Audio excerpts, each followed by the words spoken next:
biarkan LGBT diperbolehkan, LGBT, iya kan?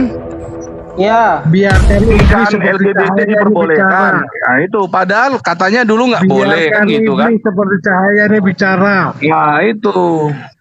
Jadi, Biarkan nggak iblis usah seperti lah, cahaya ini kita, bicara. nggak usah lah kita Bang, mempercaya. kita tenang dulu. Seperti cahaya ini bicara. Si Richard ini kita Biarkan dengar apa iblis yang mau seperti ditanyakan cahaya ini dulu Bang. Si bicara. Richard ini Bang, kita dengar dulu Bang. Biarkan iblis seperti cahaya ini bicara. Kenapa itu? Biarkan Kita dengar dulu iblis seperti kamu cahaya si bicara. Richard pengikut Yahweh ini Bang untuk ngomong Bang. Kita dengar dulu Bang apa mau ditanyakan. Iya. Silakan. Iya, jadi begini Bang Cahaya. Enggak, kamu dulu, tunggu dulu Bapak. Biasa saja, ini si Richard dulu mau ngomong dulu. Dia kayaknya udah kebelet dia. Biar kami dengarkan dulu apa mau disampaikannya, apa yang mau ditanyakannya. Waduh, begitu ya.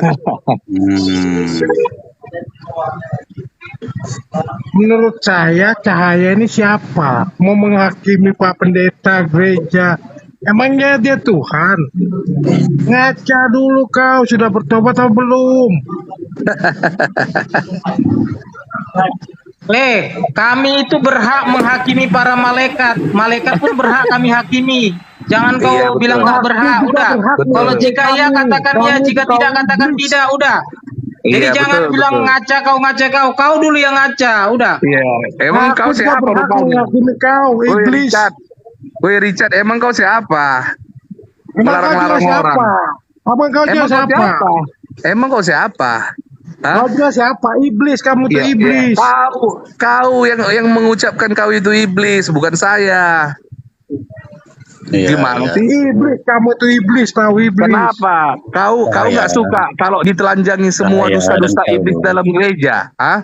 Kamu nggak suka, Iya. Richard? Kalau dusta-dusta iblis kami telanjangi dalam gereja itu dusta-dusta iblis. Udah bang, ribut jadinya bang.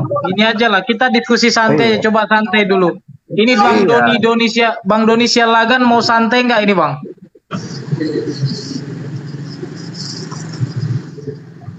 Halo? Halo, Bang Doni Sialagan mau santai nggak? Jadi room ini ya kawan-kawan ya yang ada di bawah, room ini ya saya dan host di bawah di atas ini, kami ini tugas kami tahu ya, tugas kami sering live di TikTok ini ya, dengar ya. Kami menelanjangi semua dusta-dusta iblis ya di dalam ajaran agama yang ada di gereja. Kami telanjangi itu semua dusta-dusta iblis itu. Kami hancurkan itu semua ya. Jadi kalau ada yang panas, dibilang kami sesat, dibilang kami hamba iblis, itu urusan kalian. Kami tetap terus jalan, terus kami live, ya. Jadi kalau kalian bilang kami itu sesat, itu hak kalian. Yang penting kami mengungkapkan kebenaran, ya. Orang ya yang mengatakan yang kebenaran pasti nggak suka orang yang bersalah itu. Pasti akan bilang kamu ini sesat, kamu ini nggak boleh menghakimi. Kamu ini berkaca dulu siapa diri kau. Kan gitu. Karena apa? Kami ini kawan-kawan yang ada di bawah, kami mengungkapkan kebenaran. Bang, saya stop. Nggak ada apanya. Sekarang ini udah naik. Bang Ari Purba, Bang Doni Sialagan, Kak Rifa, apa yang mau didiskusikan? Kita diskusi santai aja ya. Apa yang mau disampaikan? Apa yang mau ditanyakan?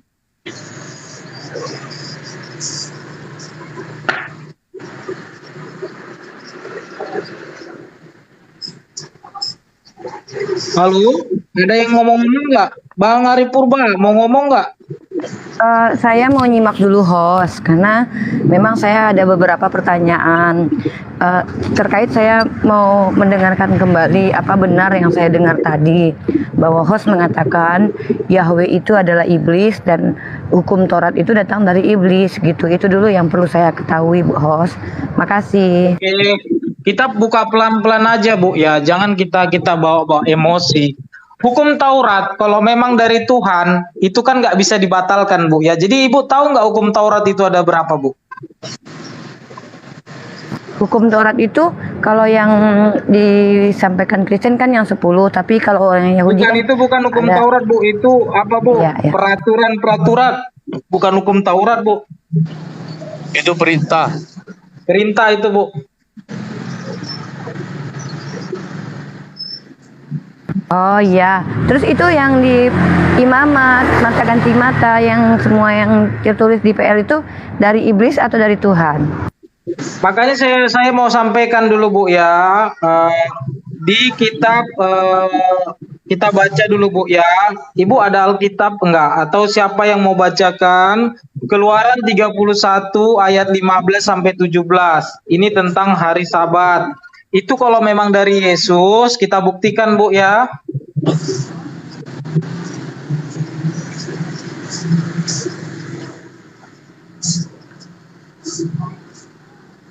Atau siapa ya? Saya bacakan aja ya. Keluaran 31 ayat 15 sampai 17. 6 hari lamanya boleh dilakukan pekerjaan, tetapi pada hari yang ketujuh haruslah ada Sabat.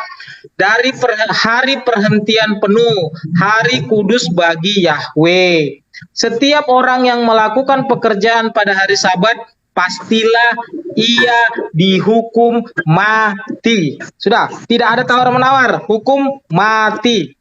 Maka haruslah orang Israel memelihara hari Sabat dengan merayakan Sabat.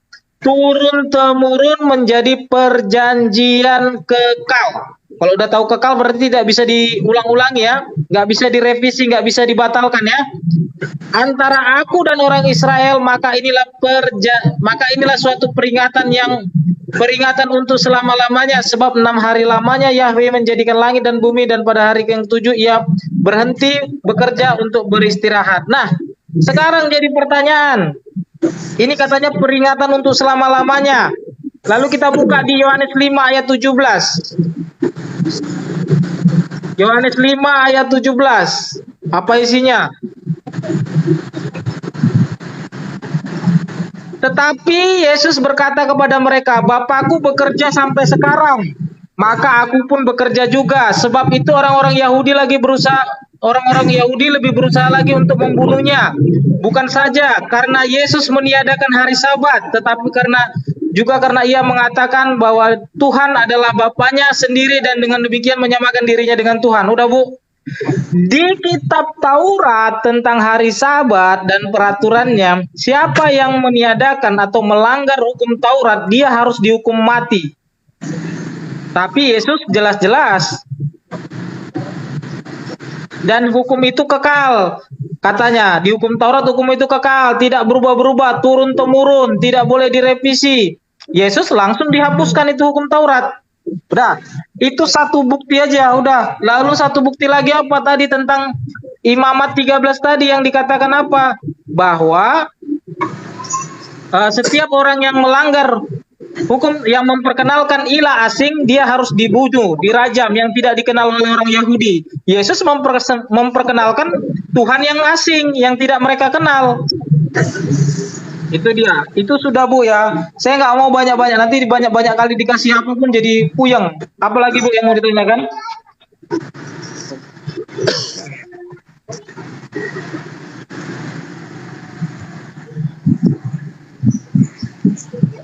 Jadi Iya. Lanjut. Jadi begini ya, kawan-kawan yang ada di atas sama yang di bawah. Jadi kalau wawasan agama itu mengatakan ibadah itu pergi ke tempat ibadah. Contoh pergi ke gereja beribadah, kan begitu. Itu wawasan agama. Nah, ketika beribadah pergi ke gereja itu namanya ibadah ritual atau ibadah seremoni atau ibadah liturgi, ya, yang sudah diatur sedemikian rupa oleh manusia, ya, oleh manusia. Nah, sedangkan ibadah spiritual itu berbeda dengan ibadah ritual. Nah, kalau ibadah ritual itu, ya, itu yang tidak yang kasat mata, yang bisa dilihat. Contoh si Karpidol pergi ke gereja tadi jam 8. Pulang si Karpidol dari gereja jam 10. Nah, itu ibadah ritual, bisa dilihat dengan mata. Ya. Nah, sedangkan ibadah spiritual itu yang diajarkan Yesus apa? Ya. Kasihilah sesamamu manusia seperti dirimu sendiri. Jika pipi kirimu ditampar, berikanlah pipi kananmu. Artinya, jangan membalas kejahatan dengan kejahatan. Balaslah kejahatan dengan kebaikan. Nah, itulah ibadah spiritual yang diperkenalkan oleh Yesus. Bukan ibadah ritual, kawan-kawan. Datang ke gereja jam 8 sampai jam 10 begini. Nanti datang lagi begini. Bukan seperti itu, kawan-kawan ya. Nah, contoh lagi. Ibadah spiritual itu bagaimana? Contoh ya. Nah, kita punya utang nih. Kita punya utang. Nah, utang kita ini nggak kita bayar-bayar sama orang. Nah, itu kita udah nggak ibadah namanya itu, kawan-kawan. Contoh lagi, kita dagang ya. Kita dagang, ini kita jualan nih. Ada orang beli ya.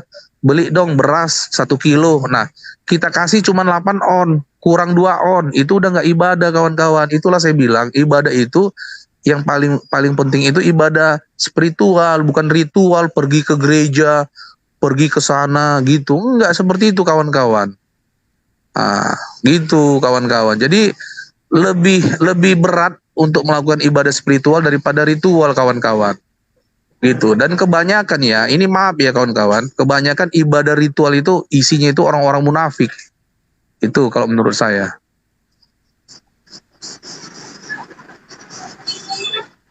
Yakobus 1, Bang.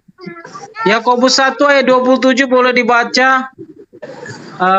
Ibadah yang sejati dan yang murni dan yang tak bercacat di hadapan Tuhan Bapa kita adalah mengunjungi yatim piatu, janda-janda tua dalam kesusahan mereka, dan menjaga dirinya tidak tercemar oleh dunia ini. Ya, itu adalah ibadah yang sejati, yang murni. Itu juga ibadah spiritual, ya betul Bang Hos. Itu juga ibadah spiritual, iya. Betul. Nanti kita pergi ke gereja ya, naik mobil Pajero Sport. Tiba di depan itu ada lampu merah, ada yang tidak makan, minta-minta. Iya, betul. Najis katanya. Iya, betul. Dilewatkan aja seolah-olah kita tidak tahu dan tidak peduli. Itulah makanya dibilang tadi. Contoh, orang-orang pergi ke gereja-gereja Bonafit, GBI, saya langsung aja ya, pakai mobil Mercy segala macam, Pajero, Alphard, Hellfire, Fortuner, tapi di depan lampu merah itu ada yang minta-minta. Dilewatin aja. Iya, betul. Jadi makanya iya. Lanjut, Host. Makanya kata Yesus, siapakah sesamaku manusia? Kata pertanyaan orang ahli Taurat dan ahli Farisi. Lalu Yesus terangkan, ada seorang pengusaha, seorang pedagang turun gunung. Lalu di tengah jalan dia dirampok, lalu dia pingsan. Lalu lewatlah ahli-ahli Taurat, ya. Dia menyingkir sedikit. Lalu lewatlah orang Farisi. Dia tidak mau melihat. Lalu lewatlah orang Samaria yang bukan satu kawanannya. Lalu orang Samaria itu datang, dia sembuhkan itu, lalu dia tinggalkan uang untuk kepada para suster perawat. Jadi Yesus bertanya, jadi siapakah dari yang ketiga ini menjadi sesama manusia? Ya, orang-orang ahli Taurat, ahli Farisi langsung mengatakan itu yang ketiga, yang memberi pertolongan. Begitulah yang jadinya namanya kasih sesama manusia. Jadi kasih kepada Tuhan juga dicakup di dalam yang memberi. Matius 25 ayat 34 sampai 40. Barang siapa memberi kepada saudaraku yang paling hina ini, dia memberinya kepadaku. Itu udah kata Yesus. Jaminannya sorga. Nggak ada jaminan sorga ke gereja, nggak ada. Siapa yang berani buka ayatnya di mana? Bahkan gereja ya, sinagoge itu sudah dihancurkan. Nggak ada lagi boleh bangun-bangun gedung. Yang ada gedung rohani, yaitu hati kita. Jadi ya kawan-kawan ya, yang ada di atas maupun di bawah, ya, itu tidak ada satupun ayat yang mengatakan kalau kita tidak pergi ke gereja itu kita masuk neraka. Nggak ada itu, ya. Kalaupun ada itu diucapkan oleh pendeta kalian, itu hanya menakut-nakuti kalian supaya apa? Supaya kalian tetap rajin datang ke gerejanya, dan kalian rajin ngasih kolekte, kalian rajin ngasih perpuluhan, kalian rajin ngasih pembangunan uang iuran pembangunan gereja kawan-kawan. Jadi kalian itu cerdaslah dikit orang-orang Kristen ini. Jangan kalian mau dibodoh-bodohi sama pendeta. Ya, tidak ada ayatnya yang mengatakan kalau kalian tidak ke gereja kalian masuk neraka. Tidak ada kawan-kawan. Ya, kalau perlu kalau ada pendeta yang bilang ke situ ajak masuk ke room ini. Ya, masuk ke room ini biar kami permak dia, ya. Biar kami kuliti dia semua dusta-dustanya ya kawan-kawan ya. Selamat pagi. Selamat Ya siang. pagi bang. menjelang sore. Salam damai sejahtera bang. Salam damai sejahtera. Halo Pak Cahya. Salam bang. Ini Bapak ini terusnya kadang Islam, kadang Kristen. Bapak Kristen atau Islam nih? Aduh, kau nggak perlu bertanya. Kau itu udah kepanasan kau. Nggak perlu kau tanya seperti itu. Nggak ada gunanya. Aduh. Loh, kok bisa gitu ditanya Kristen Islam nggak mau jawab? Udah nggak usah kau tanya seperti itu. Dari tadi kami ngomong-ngomong tentang Yesus, kau udah tahu kan kami ini siapa. Jadi nggak usah lah perlu banyak kali bacotmu di situ, kawan. Nanti kebenet lagi akun kayak Togar semalam ini kan. Iya terserah, dibeli lagi. Kenapa rupanya? Kejang-kejang kau. Ku beli lagi. Kenapa rupanya? Bukan masalah itu Pak. Kita kan mengedukasi, ngomong-ngomong dengar orang kan. Kau itu takut kurasa. Banyak orang-orang Kristen kami cerdaskan. Nah, selama ini kalian bodoh-bodohi orang Kristen itu, kalian doktrin dengan ajaran-ajaran yang menyesatkan, kan begitu. Jadi nggak usah lah gurui kami inilah. Bahas yang lain aja atau kau cari room tempat lain aja lah, nggak usah di sini kau. Iya. Cari room kau aja lah. Kau cari aja lah panggung kau. Kami di sini memberitakan kebenaran. Kau cari aja lah room apa yang kau. Bapak ceritakan itu tadi? Ya udah, kau kan kepanasan kau. Udahlah. Bang, dengar lu bang, Iya. dengar bang. Kepanasan ini. Oke, Purba. Apa yang mau kau tanyakan Purba? Coba lu tanya sama. Ya, tanya lah. Oke, Tanya lah, biar Selamat simpel. siang, halo host. Iya, biar simpel ayatnya. Ayat selamat siang PS. Coba tunjukkan di mana ayatnya ke gereja itu masuk ke sorga, dan tunjukkan ayatnya kalau nggak ke gereja kita ke neraka. Tunjukkan ayatnya. Ya, oke. Bagus itu Bang Os, bagus itu. Selama ini kan dibodoh-bodohi pendeta. Orang-orang ke gereja ini dibodoh-bodohi pendeta. Silakan jawab Purba. Dan Kita nggak usah apa bang, yang nggak usah pakai apa ya. Aku tahu abang suaranya kuat-kuat karena Kau nggak usah lagi di melebar pinggir Purba, jalan. kau nggak usah Oke, melebar. bang, lanjut aja bang. Kau nggak usah Percaya, melebar. Oke, kita ngerti. Kau jawab Tenang aja. aja, santai aja.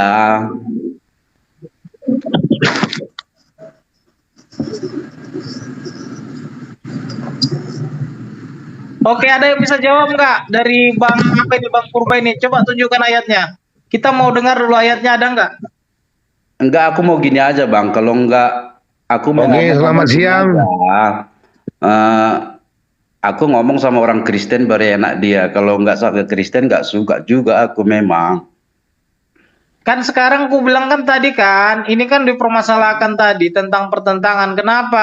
Kenapa ini Bang Cahaya ini berani mengapakan gereja? Ya karena memang faktanya memang seperti itu. Gereja itu bukan untuk keselamatan. Keselamatan itu karena kasih karunia Yesus, bukan karena gereja. Jadi apa yang mau abang ragukan lagi dari pengikut Yesus? Udah. Halo, Berarti selamat abang- siang. Berarti hostnya sama Cahaya ini enggak ada gereja kan? Kristen tapi enggak ada gereja kan? Tubuhku adalah bait Tuhan, udah. Nah, di Tempat situ. bersemayamnya Roh Kudus adalah tubuhku, di mana 2-3 orang berkumpul dalam namaku, aku ada di situ. Yesus itu tidak kenal waktu, tidak kenal gedung. Di mana 2-3 orang cukup, kata Yesus, sudah. Halo, Bapak pemahaman Bapak aja yang bawa itu ya kan? halo. Pemahaman Bapak, Bang host, Bang Cahaya, ada nggak ayatnya Bang? Di mana 2-3 orang berkumpul dalam namaku, maka aku ada di situ, ada nggak? Masa pemahaman aku, katanya Bang? Halo. Ya, selamat siang. Halo, selamat siang. Ya, apa itu Bang PS? Apa lagi yang mau dibahas? Selesai tentang gereja ya. Jangan bahas lagi gereja. Kalau mau bahas yang Ya, lain boleh. baik. Apa yang mau dibahas Bung lagi? Host, Bung Cahya, iya. Ya, baik, terima kasih ya. Ini menarik sekali ya. Memang kalau berbicara tentang Yesus pasti memang menarik karena memang banyak perhatian ya, menjadi pusat dunia untuk menjadi bahan. Nah, sebenarnya kalau mau bicara tentang ini ada dua hal ya. Ada dua hal itu. Yang pertama, ada yang tertulis dan ada yang tersirat. Nah ini. Iya. Sebenarnya orang memaknai tentang agama ini adalah suatu kepercayaan. Di mana kepercayaan ini kita yakin bahwa kita dilahirkan dengan keadaan saat di mana kita dilahirkan dan juga mendapat asupan ajaran, baik itu gereja atau agama manapun di tempat itu. Setelah itu, setelah kita besar, baru kita mulai belajar, mulai membaca dari Al-Quran, membaca dari Alkitab, dan lain sebagainya. Itu yang menjadi hal yang kedua. Namun sebelumnya kita belum begitu tahu tentang apa itu ajaran agama ya sebenarnya. Dalam pembelajaran yang kita tahu di SD, TK dan sebagainya, nah itu kan kita belum begitu paham ya. Nah, acap kali banyak orang yang setelah mendalami, mengetahui tentang ini, mulai membanding-bandingkan, oh saya punya kitab ini tulis tentang Yesus seperti ini tentang Muhammad, ini seperti ini, dan lain sebagainya. Sekarang ini kembalikan ke masing-masing pribadi. Soal terkait dengan benar dan tidaknya itu adalah iman dan kepercayaan. Nah, sehingga tadi ada teman-teman yang sudah naik mempertentangkan itu, saya yakin benar ada yang tertulis dalam kitab suci tadi yang seperti disampaikan oleh host dan juga Cahaya benar. Ya, gereja yang sesungguhnya itu kan kembali ke hati kita. Namun gereja sebenarnya didirikan itu sebagai tempat di mana kita bisa berdoa bersama, tempat di mana sekarang gini kudus. Bang, oke Bang, Lalu, Bang. Nggak, lalu Bang, yang berikut perintah saya itu sambung, Bang, perintah itu kita Bang, sebagai perintah itu ada nggak ya, perintah saya itu secara dulu. spiritual? Udah, siapa yang menyuruh membangun itu? Ya, saya lanjut dulu. Lalu yang berikut, sesungguhnya gereja itu tempat untuk kita bertobat. Sebagai manusia pasti kita ada kekilafan dan dosa. Hanya kita boleh ya namanya dusta iblis untuk, Bang, katanya juga katanya dusta, katanya gereja itu tempat orang bertobat, tapi nyatanya gereja itu menjadi tempat meras susu domba. Udah. Halo, Wos, didengarkanlah satu-satu berbicara. Jadi sehingga dapat. Saya nggak perlu narasi-narasi yang seperti itu, Bang. Narasi seperti itu dusta yang Abang masukkan. Ya, Yohanes 8 ayat 44, iblislah yang menjadi bapamu. Ya, dia sekarang itu berdusta. Udah. Dikatakannya gereja itu nanti tempat orang bertobat. Saya terangkan aja. Tapi nyatanya apa? Gereja itu menjadi sarang penyamun, menjadi tempat pemerasan susu domba oleh para hamba-hamba Tuhan yang mengaku hamba Tuhan. Udah ditempelak kok sama Yesus, ngapain lagi dipakai narasi-narasi seperti itu? Makanya nggak paham juga. Baik, Bung Os, ya saya lanjut dulu ya. Ya begini. Jadi itu tergantung dari kepercayaan tadi itu, tergantung dari kepercayaannya. Jadi ada orang yang mengatakan ya tempat untuk mengaku dosa dan lain pertobatan sebagainya. Lalu yang sesungguhnya tadi itu kan bagaimana kita berbuat baik kepada orang lain. Saya contoh hal yang real saja. Kita mengaku orang baik tapi kita berkata orang bacot, kita berkata dengan itu juga sebenarnya itu bukan perkataan atau tindakan kita yang baik. Jadi saya sebagai refleksi bahwa memang sesungguhnya gereja itu adalah tubuh kita. Bagaimana kita menempatkan diri, membawakan diri kepada sesama kita di masyarakat ataupun di mana. Itu yang diukur sebenarnya.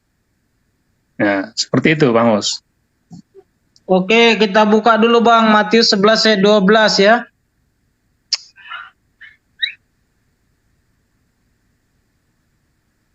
Matius 11 ayat 12, apa katanya? Saya bacakan aja ya, Matius 11 ayat 12. Sejak tampilnya Yohanes Pembaptis hingga sekarang, kerajaan sorga dirampas dan yang merampasnya mencoba menguasainya.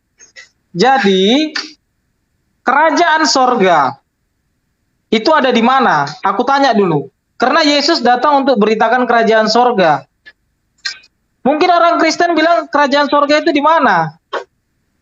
Coba dulu Bang Bang PS ini, di mana kerajaan sorga itu, Bang?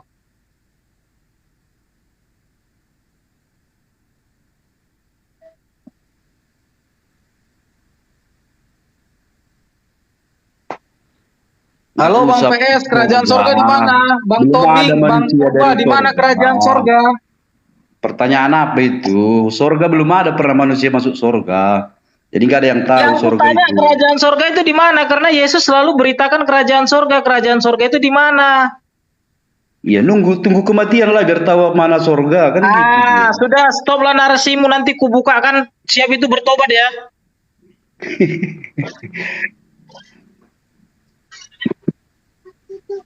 Berarti Anda tahu juga sorga di mana ya? Oke, saya bacakan aja ya. Lukas 17 ayat 20 dan 21 ya. Atas pertanyaan orang-orang Farisi, apabila kerajaan Tuhan akan datang, Yesus menjawab, katanya, kerajaan Tuhan datang tanpa tanda-tanda lahiriah. Juga orang tidak dapat mengatakan, lihat ia ada di sini dan ia ada di sana, sebab sesungguhnya kerajaan Tuhan ada di dalam kamu. Dalam bahasa LAI itu ada di antara kamu, cuman bahasa Indonesianya lemah. Sebenarnya the kingdom of God is within you, di dalam kamu. Udah, makanya tadi bait Tuhan itu dikatakan ada di dalam tubuhmu, dalam hatimu. Kenapa kerajaan sorga itu ada di dalam hatimu, di dalam tubuhmu? Karena Yesus adalah rajamu, bukan sekedar Tuhan. Saya tanya dulu Bang Purba ini jelas-jelas. Pernah nggak Jokowi mengatakan kepada masyarakat Indonesia ini, aku adalah raja? Pernah nggak dia katakan seperti itu? Enggak.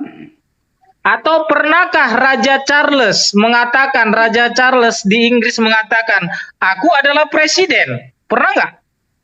Enggak. Sorga itu adalah kerajaan. Jadi yang tertinggi di dalam sorga itu adalah raja. Nah, agama yang tertinggi adalah Tuhan. Jadi makanya RT 6 selalu tanya, di mana Yesus berkata, akulah Tuhan, akulah Tuhan. Karena Yesus tidak sedang membahas agama, tidak bawa agama. Bukan rapat DPR. Yesus sedang membawa kerajaan, memperkenalkan kerajaan surga. Siapa rajanya, di mana wilayahnya, apa hukum kerajaan sorga, bagaimana masuk ke dalam kerajaan sorga, siapa musuh kerajaan sorga, itu diterangkan Yesus. Cuman teologi nggak menjelaskan itu, teologi asik ketuhanan. Terakhir sama seperti Petrus, tertipu. Lihat, mungkin itu hantu. Tuhan dan hantu itu cuma dibalik aja pengertiannya, tulisannya.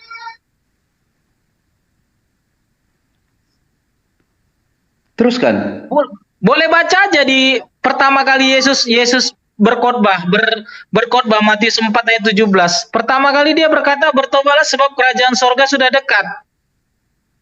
Yesus selalu membentangkan perumpamaan dengan kerajaan sorga. Matius 13.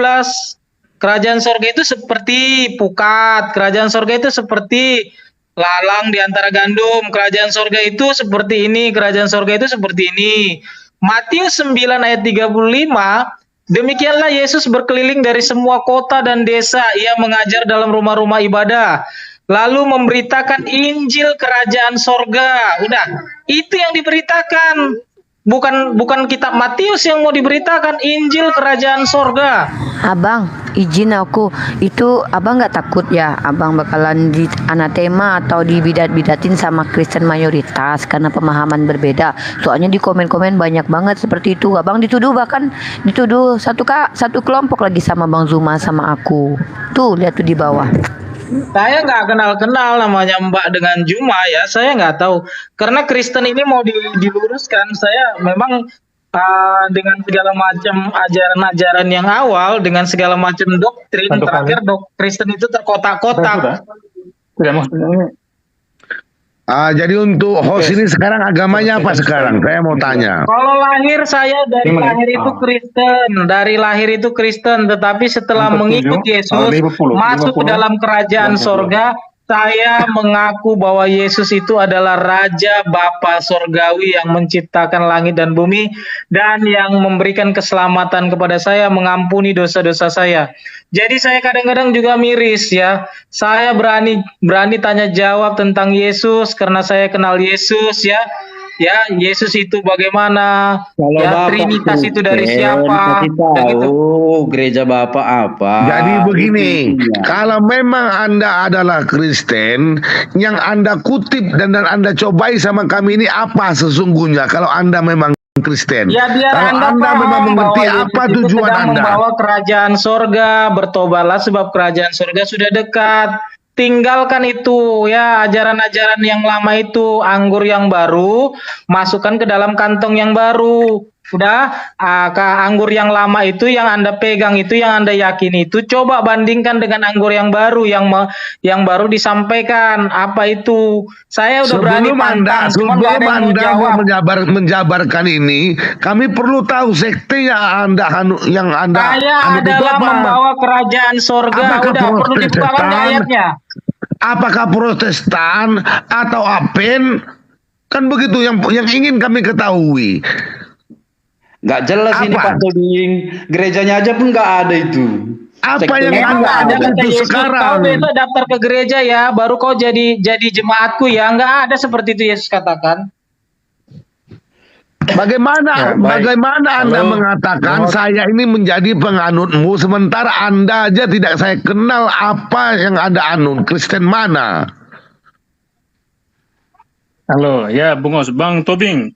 Halo, Ya, selamat siap. siang. Selamat siang. Ya, selamat siang. Ya, begini.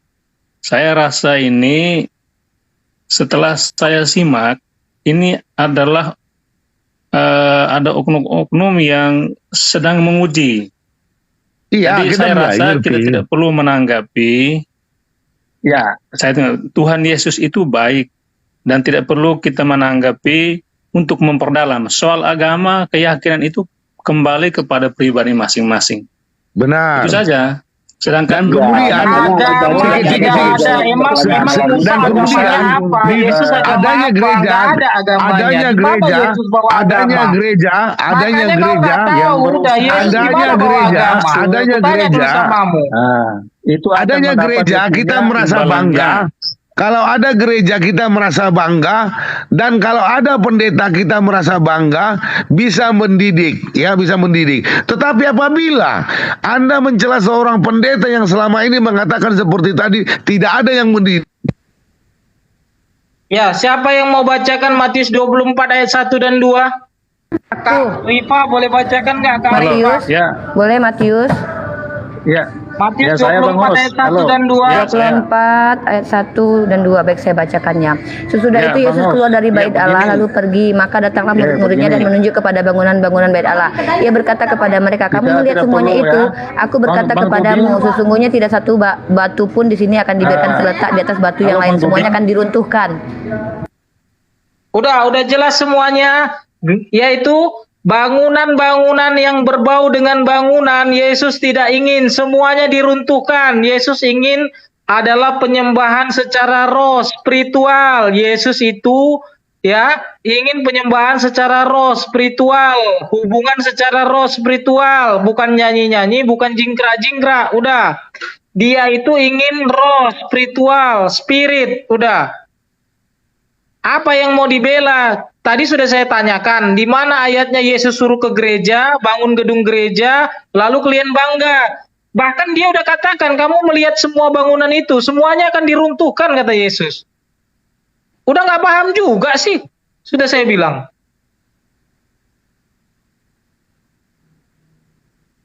Kalau Yesus nggak ingin, kenapa manusia ingin? Ya karena dia mengikuti keinginan iblis. Iblislah yang menjadi bapamu, sebab kamu ingin melakukan kehendak-kehendak bapamu. Mana ayatnya Yesus berkehendak ada gereja? Baca dulu jelas-jelas.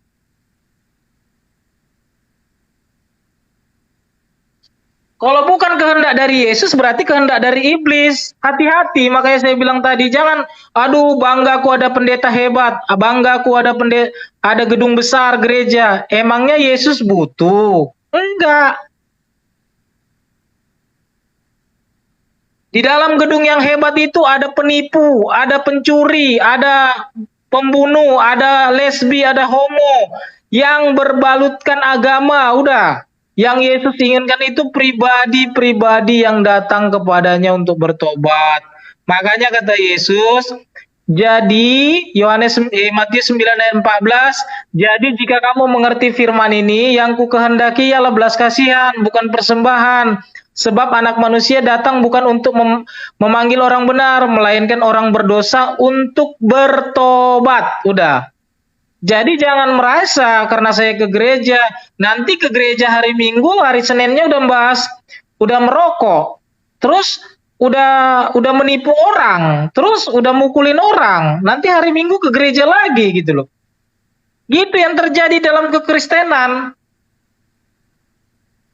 Terus datanglah jawaban klien nanti dengan gampang, ya ini kan pribadinya, balik lagi ke pribadinya.